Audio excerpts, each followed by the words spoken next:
네, 반갑습니다, 여러분. 이 시간은 여러분들과 우리나라에 작용하는 여러 가지 악기상, 우리 여러 기상현상이라고 생각을 해주시면 될 것 같아요. 기상현상에 대해서 알아보도록 하겠습니다. 그 중에서 첫 번째, 우리 뇌우부터 시작을 한번 해보도록 하죠. 자, 뇌우라고 하는 기상이 있습니다. 이런 기상현상은 무엇이냐면, 자, 강한 상승기류가 작용을 함으로써 이제 정란운이 발달을 하게 되고, 이 정란운이 나타났다 하면 이제 백방 비가 오게 되는 거죠.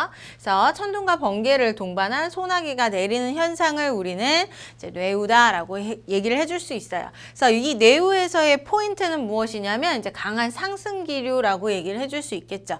이 강한 상승기류를 통해서 정란운과 그 다음에 나머지 기상 현상들이 연이어서 이제 생각이 들 수 있기 때문입니다. 자, 요런 발생 조건, 이 뇌우의 발생 조건은 무엇이냐면 앞에서도 얘기했듯이 강한 상승기류가 나타나야 돼요. 이런 강한 상승기류가 나타날 수 있는 조건은 세 가지 조건이 있는데 바로 여기에 써 있죠. 첫 번째로는 여름철에 이제 한 국지적인 지역에서 가열이 심하게 일어나는 겁니다. 자, 이 국지적인 지역에 가열이 일어나게 되면 이제 열이 발생을 하게 됨으로써 대기가 열을 공급받게 되고 그 결과 강한 상승기류가 나타나게 되는 거죠. 국지적 가열 때문이다. 강한 상승기류가 나타나고 그 결과 이제 정란운과 천둥번개, 소나기가 나타나게 된다. 자, 그 다음 두 번째는 전선면을 따라서 이제 이 중에서 전선면이 여러 개가 있을 텐데 그 중에서 한랭전선을 얘기를 하는 거예요. 여기에 한랭전선이라고 써볼게요. 자, 한랭전선 같은 경우는 찬 공기가 있고 그 다음에 따뜻한 공기가 있는데 찬 공기가 따뜻한 공기 쪽으로 빠르게 다가가면서 따뜻한 공기 아래로 파고드는 것을 우리는 이제 한랭전선이라고 얘기하죠. 그러면 여기에 있는 빨갛게 표시한 이곳이 전선면이고 이 전선면을 따라서 따뜻한 공기가 강하게 빠르게 상승을 하게 됩니다. 이 상승 기류에 의해서 이렇게 정란운이 만들어지게 되는 거죠. 그러면 여기에서 전선면 뒤쪽에 강한 소나기가 내리게 되는데 이때 천둥과 번개를 동반해서 뇌우가 발생을 한다고요. 자, 결과적으로 한랭전선에서는 이제 따뜻한 공기가 빠르게 상승하기 때문에 이런 효과가 나타난다. 또 하나 이제 저기압 때도 마찬가지죠. 저기압은 상승기류에 의해서 만들어지는 기압대니까. 그래서 이 저기압의 종류가 두 가지가 있었어요. 우리 온대 저기압, 그 다음에 열대저기압 이렇게 두 가지가 있었습니다.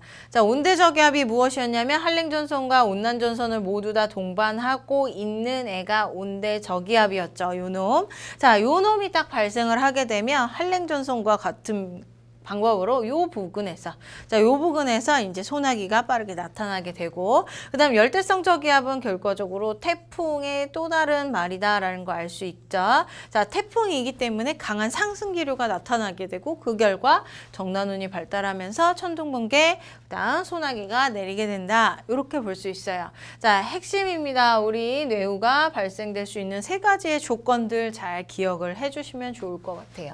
자, 또 더 내려가서 그래서 이 뇌우는 어떻게 만들어지느냐 이제 정란운이 발달되고 천둥 번개 소나기가 내리는 그 과정에 대해서 알아보면 먼저는 상승기류가 형성이 돼야 되겠죠. 그래서 이제 상승기류가 아주 활발하게 일어나면서 정란운이 이제 잘 여물어야 돼요. 자, 잘 여무는 그 과정 전에는 상승기류가 활발하게 일어나는 저군 단계가 존재합니다. 요때는 비가 내리지 않아요. 요때는 상승기류만 존재하면서 구름을 생성해가는 과정. 그래서 구름의 전 영역에서 상승기류만 발달하는 과정이고 구름을 생성하는 단계이다라는 거 볼 수가 있고요. 이 단계가 지나게 되면 이제 상승기류만 존재하는 게 아니라 하강기류도 함께 존재하면서 이 파트가 나눠지게 되는 거죠. 이렇게 상승기류 파트와 그 다음에 하강기류 파트가 존재하게 되면서 요때에 소나기도 내리고 그 다음에 천둥도 치고 번개도 치고 또 하나 우리나라에 나타나는 악기상 중에 하나인 우박도 동반을 하게 됩니다. 자, 우박은 무엇이냐면 여기 커다란 정란운 사이에서 얼음 알갱이가 존재할 텐데 이 얼음 알갱이가 위로 아래로 계속적으로 반복을 하면서 자신의 사이즈를 키우는 거예요. 그래서 어느 정도 많이 키우게 되면 이제 많이 무거워져서 아래로 떨어지게 되죠. 근데 떨어질 때 그 차마 다 녹지 못하고 이제 지표면까지 떨어지면 그것을 이제 우박이라고 얘기를 하는 겁니다. 자, 천둥번개, 소나기, 우박 등은 이 성숙 단계에서 나타나게 되는 거예요. 상승 기류와 하강 기류가 모두 다 존재하는 이 단계. 자, 이 단계가 지나게 되면 이제 구름이 힘이 빠지게 된다라고 볼 수 있겠네요. 자, 구름이 힘이 빠지게 되면서 상승 기류는 없어지고 하강 기류만 나타나게 되면서 약한 비가 내리는 소멸 단계가 존재하게 됩니다. 자, 소멸 단계에 우리 하강 기류만 남게 되면서 약한 기를 동반하는 이 단계. 요 단계까지가 지나면 이제 뇌우는 끝나게 된다, 소멸하게 된다라고 얘기를 해줄 수가 있겠죠. 자, 여기까지가 뇌우예요. 그 다음 우리 또 다른 현상도 우리 악기상으로 존재할 수 있죠. 집중호우. 자, 뇌우는 정난운을 만들어서 천둥번개, 소나기가 내리는 현상을 얘기를 한다면 이제 집중호우 같은 경우는 좁은 지역과 좁은 시간, 짧은 시간 동안에 비가 갑자기 많이 쏟아지는 것. 이런 것을 우리는 집중호우라고 얘기를 해요. 자, 그래서 한 지역, 좁은 지역이죠. 그 다음에 짧은 시간. 이렇게 두 가지 조건 내에서 굉장히 많은 양의 비가 내리는 것을 우리는 집중호우다라고 얘기합니다. 당연히 비가 많이 내려야 되니까 충운형 구름과 정난운 중에서 당연히 정난운이 발달을 해야 되겠죠. 그래서 정난운이 생성이 되면서 이런 현상이 일어나면 우리는 집중호우다라고 얘기를 해준다고요. 자, 피해는 뭐 침수 현상이 일어날 수 있겠죠. 혹은 범람이 일어날 수도 있고요. 그 다음에 이제 산사태가 포함이 되는데 무너지는 것, 이런 것을 사태라고 얘기를 합니다. 사태 현상이 여기에서도 이제 집중호우를 통해서 일어날 수 있다라는 거 알아두시면 좋을 것 같아요. 자, 그 다음 폭설. 폭설은 집중호우의 이제 눈의 버전이라고 볼 수가 있겠네요. 겨울철에 주로 일어나게 되는. 그래서 짧은 시간 동안에 많은 양의 눈이 내리는 것을 우리는 폭설이라고 얘기를 한다. 그래서 겨울철에 내려야 됩니다. 얘 같은 경우는 여름철에는 당연히 안 내릴 거고. 자, 발생 조건은 겨울철에, 자, 여름철에 저기압이었으면 정난운이 형성되면서 집중호우가 나타나겠지만 겨울철에 정난운이 만들어졌다. 춥네? 그러면 비 내리는 대신 이제 눈이 내리게 되는 거죠. 그래서 겨울철에 저기압이 통과할 때라던가 아니면 한 가지 더 시베리아 고기압이 있었습니다. 자, 얘 같은 경우는 한랭하면서 건조한 특징이 있죠. 그런데 우리나라로 쭉 이동을 하게 되면 서해에 무엇을 받게 되냐면 여기에 열과 그 다음에 수증기를 공급받게 돼요. 서해에서 이제 원래 이 기단보다 훨씬 더 따뜻한 바다가 존재하기 때문에 열도 주고 수증기도 주게 되는 거죠. 그러면 이 기단의 하층에서부터 불안정한 상태가 되면서 상승기류가 발달을 해서 정난운이 만들어지고 그 결과 우리나라까지 오게 되면 우리나라의 서해안까지 오게 되면 이 정난운이 완성이 되면서 많은 눈이 내리게 된다라고 볼 수가 있어요. 그래서 시베리아 고기압이 우리나라로 남하할 때 기단에 변질이 되어서 이제 서해안 지방에 많은 폭설이 내리게 되는 거죠. 자, 이런 것이 이제 두 가지의 조건이다라고 볼 수 있어요. 자, 피해는 교통마비, 뭐 교통사고, 눈사태 이런 거 당연하고 그 다음에 뭐 비닐하우스가 무너졌네요. 이런 얘기들 나오죠. 그런 얘기들이 다 폭설에 의한 피해이다라는 거 알아두시면 좋을 것 같아요. 자, 또 그 다음에 이제 강풍이요. 강풍은 바람이 세게 부는 걸 얘기를 하죠. 태풍이 17m/s가 중심 풍속이라고 한다면 얘는 조금 더 낮은 상태 14m/s 정도예요.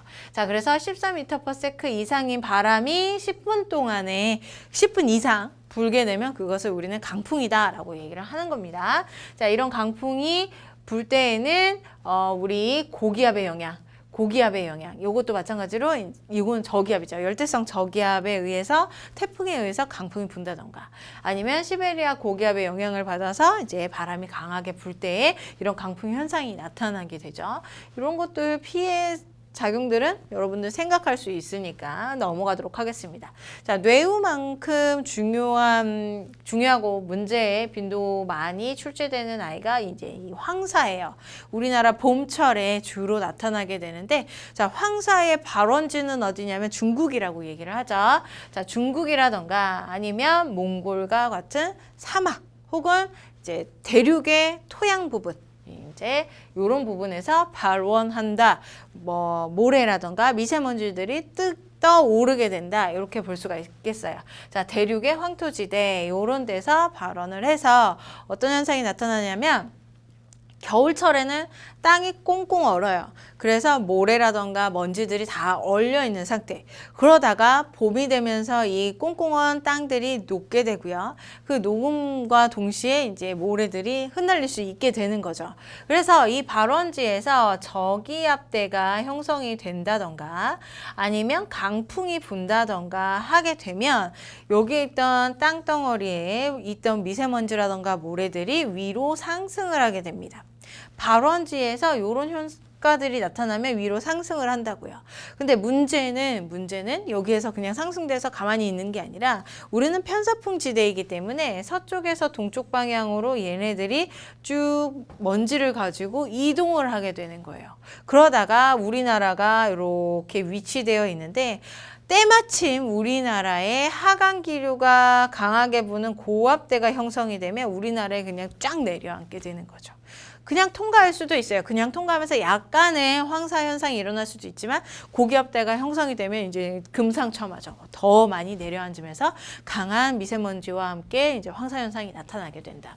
자, 발생 조건이요. 구성 입자가 미세하고 건조한 상태, 녹았죠. 녹아서 위로 뜰 수 있는 상태에서 이제 바람이 강하게 불면서 상승 기류가 작용을 하고 그 다음에 거기다 플러스 이제 편서풍까지 불어주면서 우리나라에 들어오게 되는 게 황사 현상이다라고 볼 수가 있습니다. 주로 봄철 3월에서 5월 사이에 우리나라에 도달하게 되는 거죠. 자, 여기까지가 이제 이 악기상에 대한 내용이에요.